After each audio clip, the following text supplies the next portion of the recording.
사회복지사 1급 시험에 응시하는 여러분들에게 함께 공부하게 돼서 반갑습니다. 사회복지사 1급이라는 걸 우리가 한번 좀 생각해 볼 필요가 있을 것 같습니다. 사회복지사 자격 그 과정을 보면 이제 없어진 과정이 있죠. 3급도 있고 2급 있고 1급 이렇게 있습니다.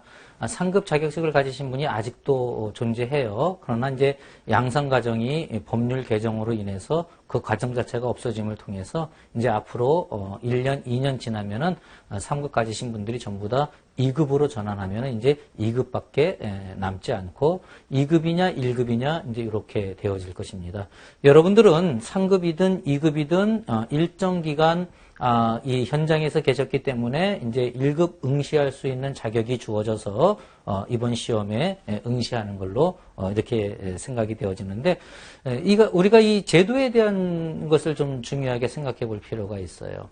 사회복지사 1급 자꾸 바뀌어진다라는 이제 이야기들이 많이 나타나고 있습니다. 가령 전문사회복지사 제도로 바뀐다라고 할지 여러 가지 이야기는 무성하게 나오고 있고요. 또 제 주변에서도 여러 가지 많은 그러한 논의들이 이루어지고 있는 것들, 이러한 것들을 볼 수 있는데 여러분에게 중요하게 이야기할 수 있는 건 변한 건 아직 없다라는 것을 말씀드리고 싶어요. 다시 말해서 사회복지사 1급이라는 이 과정은 사회복지사 자격증으로는 국가가 인정하는 자격증으로는 현재 최고의 어떤 자격이다라는 것, 이 사실이 변하지 않는다라는 것 여러분에게 강조해서 말씀드리고 싶습니다. 따라서 현재 2급을 갖고 계시든 3급을 갖고 계시든 앞으로 변화해 나가는 시대에 여러분들이 또 사회복지 현장에서 일익을 감당해 나가는 이러한 모습이 되어지기 위해서는요. 제도가 어떻게 바뀌든 빨리 1급이라는 자격을 취득하는 것이 더 유리하다라고 이렇게 여러분에게 말씀드릴 수가 있겠어요. 물론 2급을 가져도 사회복지 직무를 수행하는데 어려움이 있는 것은 아니에요. 하지만 국가 자격체계상 1급이라는 최고의 과정을 설정해 두었다라고 한다 그러면 가능하면 그 1급 자격을 취득함을 통해서 자기 자신의 어떤 실력이나 자기 자신의 전문성을 스스로 높일 수 있는 이러한 모습을 가질 필요가 있고요. 또 하나는 어떠한 형태로 제도가 변화되어져 나가든 가령 전문사회복지사 체제로 변화되어져 나간다 하더라도 기존의 1급을 가지고 있는 사람들에게 최고의 자격이라는 이 어떤 프레미엄이라 그럴까요? 이것을 무시하면서 제도가 변할 수는 없다라는 거예요. 다시 말해서 1급 가진 사람에게는 어떤 기회를 주겠죠. 전문 자격으로 가는 데 있어서 어떤 일정한 유예 기간이나 이런 것들을 줄 수가 있어요. 따라서 제도가 바뀌든 바뀌지 않든 여러분들이 먼저 지금 현재 사회복지사 1급에 도전해 본다라는 것, 여러분 자신의 발전을 위해서도 좋고 또 변화해 나가는 시대 속에서 사회복지사로서의 어떤 전문성을 높여 나가는데 도움이 된다라고 이렇게 우리가 생각해 볼 수가 있겠습니다. 자, 그럼 이러한 확고한 인식을 가지고 우리가 사회복지사 1급에 대한 것들을 같이 함께 학습해 보도록 하지요. 사회복지사 1급 시험을 준비하시는 여러분들이 공부하실 때에 과목이 많아서 참 여러 가지 어려움을 겪을 것입니다. 8과목을 공부하려고 하다 보면 부담이 큰데요. 공부하는 요령을 먼저 말씀드리면요. 1교시 과목이 되어지는 인간행동과 사회환경을 먼저 공부하시기 바라요. 왜 그런가 하면 사회복지조사론이라는 건 워낙 독특한 과목이라 다른 과목하고 연결이 별로 되지 않습니다. 그래서 사회복지조사론은 아예 동떨어진 어떤 특성을 가지고 공부한다라고 생각하셔야 되고요.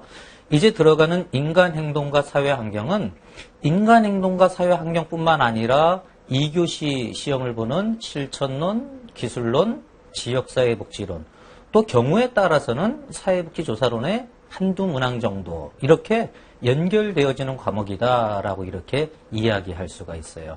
그래서 공부를 하실 때 다른 과목보다 인간행동과 사회환경을 먼저 조금 더 집중적으로 공부하실 필요가 있다라고 이렇게 말씀드리고 싶고요.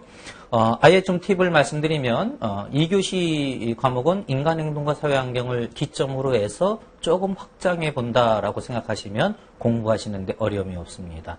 그리고 3교시는 이제 법과 제도인데요. 이 3교시 공부를 하실 때도 정책론을 조금 더 관심을 갖고 공부하신다라고 이렇게 생각을 하시면 정책론, 행정론, 법제론은 또 연결되어져서 나가는 것들이 많이 있습니다. 따라서 무턱대고 8가지 다 공부한다 이렇게 생각하실 것이 아니라 인간행동과 사회환경, 조사론, 그리고 정책론을 중심으로 해서 공부하고 그리고 이제 나머지 과목들은 조금 더 넓혀 나간다라는 이러한 관점을 가질 필요가 있다라는 거죠.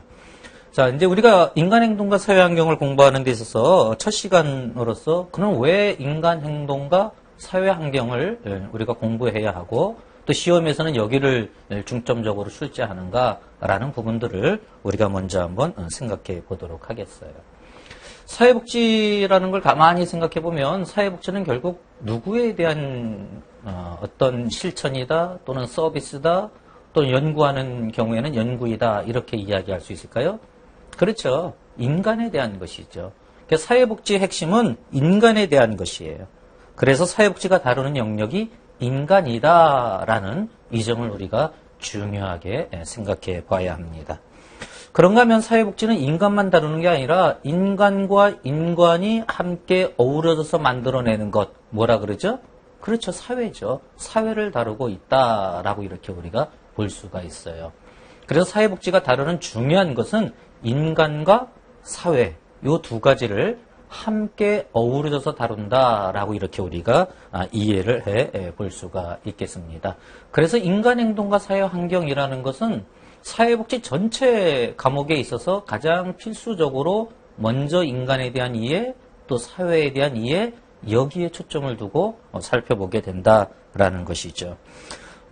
사회복지를 공부하시는 분들, 이미 여러분들 이제 현장에서 사회복지를 실천하고 계신 분들이 많을 텐데요. 사회복지와 관련되어져서 중요하게 이야기해야 할 것들은, 사회복지라는 것을 자꾸 줄임말로 쓰는 경향이 있어요. 가령 아동복지, 노인복지, 이렇게 이야기하죠. 근데 여러분 정확한 표현은 무엇인가 하면은 아동복지라는 것도 아동을 대상으로 하는 사회복지예요. social welfare, 뭐 in child 또는 for child 이렇게 이야기할 수 있고요. 노인복지도 마찬가지고 장애인복지도 마찬가지예요. 결국 뭘 이야기하고 있습니까? 결국 무슨 복지 줄임말 많이 쓰는데 땡땡복지라고 이렇게 줄임말을 많이 쓰는데 사실은 뭐뭐를 위한 뭐예요? 사회복지라는 이 관점을 놓쳐서는 안 된다라는 거죠. 그래서 사회복지와 관련된 모든 공부는 인간과 사회에 관련되어져 있다라는 이러한 관점을 놓치지 않아야 한다는 거예요.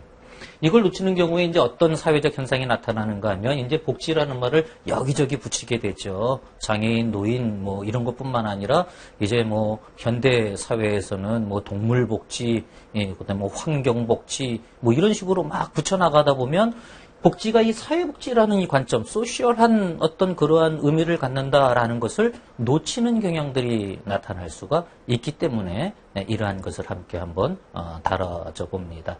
다른 사람하고 공부하면 몰라도 저하고 공부하니까 이 소셜 웰페어의 웰페어만이 아니라 소셜이 붙어야 그게 복지이다. 그래서 소셜 웰페어이다라는 이 관점을 우리가 분명하게 보면서 나갈 필요가 있겠다라고 말씀드리고 싶습니다.